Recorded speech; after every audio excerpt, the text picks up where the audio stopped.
Манай одоо энэ дэвшилтэт технологи гэдэг нь бидний одоо энэ уламжлалт болсон одоо бидний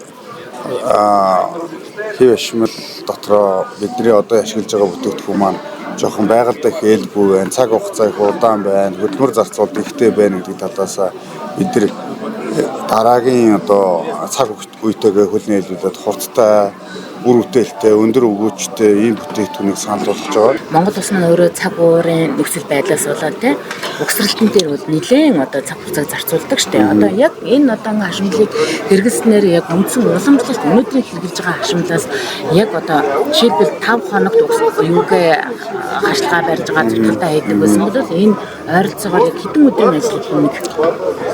За хөнгөн цагаан хэв ашмал фаст форм 2 дээр тодтоод хэлэхэд бол хөнгөн цагаан хэв ашмал бол 6-аас 7 хоногтой ерөөхдөө хан хийцэлгүй гараа явчихдаг.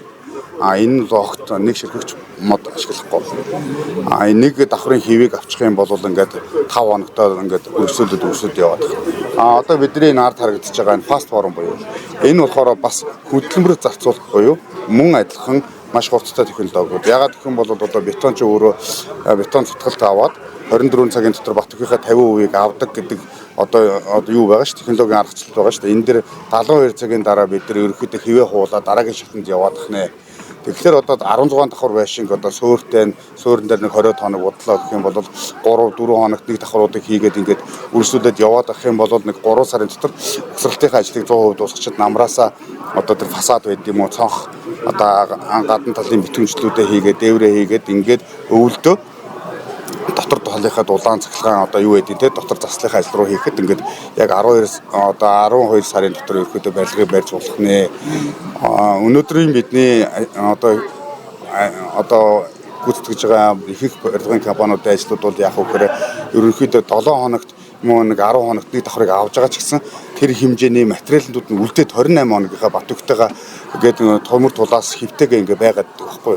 Энийг бид нар ерөөсөө нэг давхрын хийвнэ ингээ 3 хоног дотор ингээд үргэлжлээд яваад ахнаа. Дамжаад ингээд дуусчихаар бидэнд бол одоо хөдөлмөр зарцуулалт маш ихтэй. Хөдөлмөр зарцуулалт тэмнэлт гэдэг нь юугаар илэрхийлэх вөхөр одоо 3 юм уу 4 хүн можаанууд ерөөхдөө энийг тохоо явуулдаг систем байхгүй. Тэгэхээр одоо 3 дөрвөлээ нийлээд одоо 20 хүний ажлыг ингээ хийгээд явуучих нэ. Тэгэхээр дөрвөлээ нийлээд өдөрт 500 м квадратыг гүйцэтгэнэ гэдэг бол энэ бол хөдөлмөр зарцуулалтыг нэгдүгээрт ярьж байгаа. Хоёрдугаарт нь 3 хоногт нэг давхрыг цутгаад ингээд явцдаг болвол хивээ хуулаа дараагийнхаа шилжүүлээд явчих юм бол энэ бол цаг хугацааг маш богиносгож өгч байна. Энэ нэгсэндөө барилгыг маш хурдан барья, худалдан авагч, захиалагч, гүйцэтгэгч тийм үү одоо байгальтай ээлтэй гэдэг ингээд ярих сэдвүүд бол маш ихтэй л дээ.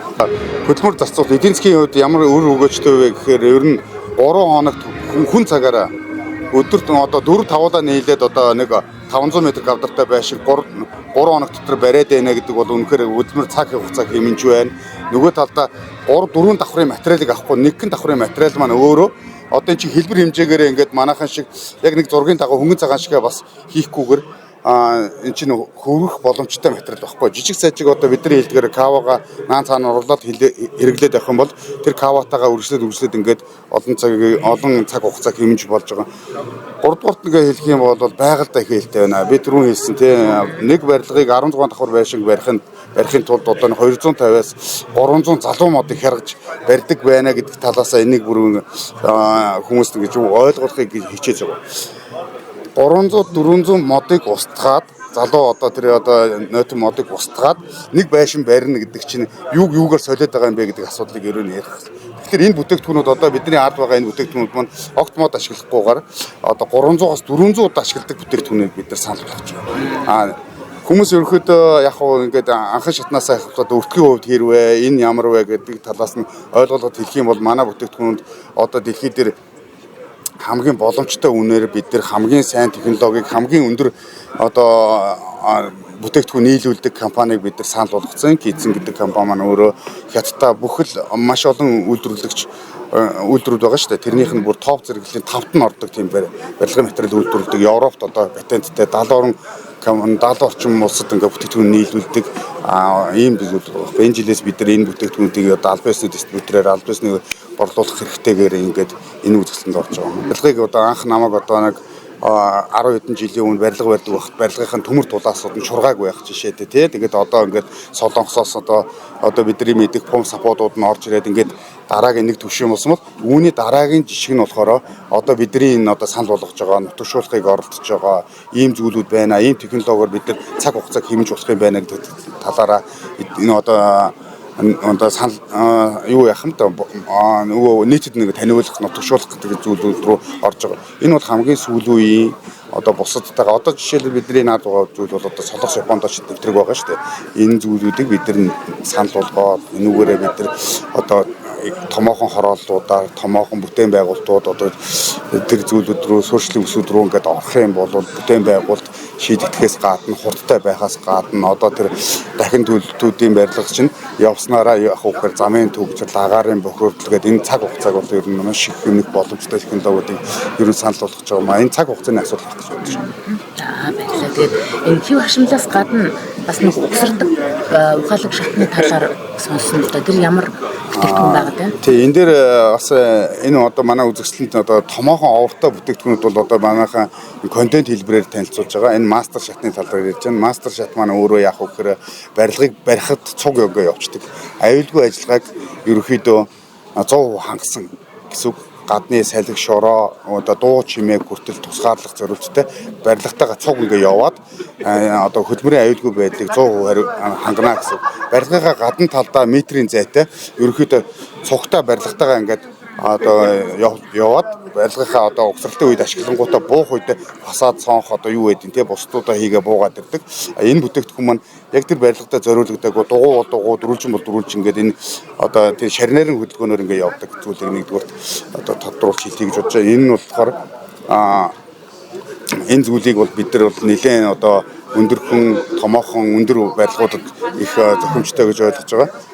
Өөр нэг бүтээгдэхүүн маань юу гэхээр K100 буюу хүн төвөгшөлтэй одоо барилга байгууламж зөвхөрсөн хэв ашиглалыг санал болгож байгаа. Энэ нь юу гэхээр уул уурхай одоо далд бүтээн байгуулалтууд тэгээд түшиц том ханууд, хүсний гусалтай ханууд, усан том сан дугуй болоод ингэ явдаг.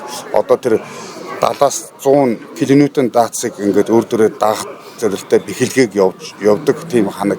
Үзэсгэлэнгийн хувьд бол энийг авчирч явах боломж байхгүй. Яг хөө контентын хэлбэрээр бид нар ийм бүтээгдэхүүнүүд байна. Ийм дэр нэг жишээ аваад ярихад яг хөө гэх юм бол би хэдэн жилийн өмнө одоо манай Улаанбаатар хотын юу байсан цэвэрлэх байгууламжийн дээр жишээлх юм бол ийм дугуй хэлбэрийн усан сангийг хийх одоо тийм юу байдгүй гэдэг одоо надаас манай найз маань одоо яаж энийг хийх вэ гэдэг маргач пумп сапот дөрөөсөл газар шүү дээ. Тэгээд нэг хэрхэн хийх вэ гэд ярьж хахад бол тэрийг ингээд листээр хийцэн суужсан байхгүй. Тэгээд лист нь яг хөр их том талбайгаар зүтгэгээд ам нь ингээд халснараа ингээд нэг хумаад ингээд тэр одоо хэдэн зуун метрийн диаметр дээр усан сангийг хийх боломжгүй тэр зүйлүүдийг өнөөдөр манай нэвтрүүлэгч байгаа энэ K100 буюу энэ нь гадна татна хэлбрээрээ өөрөө ингээд нөгөө тэлэх агших хэлбрээрээ ариад үсээ гаргацдаг. Энэ бүтээгдэхүүнүүдийг ч гэсэн бид нар санал болгоод ингээд чи одоо энэ гаргаж ирж байгаа. Тэгээ бас нэг нэмээд нэг хэлэх зүйл маань юу вэ гэхээр энэ нэг HP буюу энэ даацын дамнуурууд. Одоо манад энэ даацын дамнуурууд барилгын шида буюу бүрүүсийг ингээд орлого бүтээгдэхүүнүүд ерөөхдөө байхгүй. Энэ болохоор яг гэхээр нөгөө HP буюу H хэлбэртэй байна гэхээр даацыг үндсэндээ сайн авдаг гэсэн үг. 22 см зузаантай хулсыг аваач чинь нөгөө өндөр зэрэглэлийн даралтаар цавуудаад тэгээд ингээд дам руу болгоод ашиглаждаг. Тэгэхээр бидний одоо барилгад одоо нэг 60 см-ийн нөгөө нэг төмөр тулаасыг ашигладаг байсан бол энэ өөрөө даацын дамнуур учраас одоо 2-3-ныг ашиглаад барилгынхаа одоо хүчлэлтийг хийгээ явах боломжтой.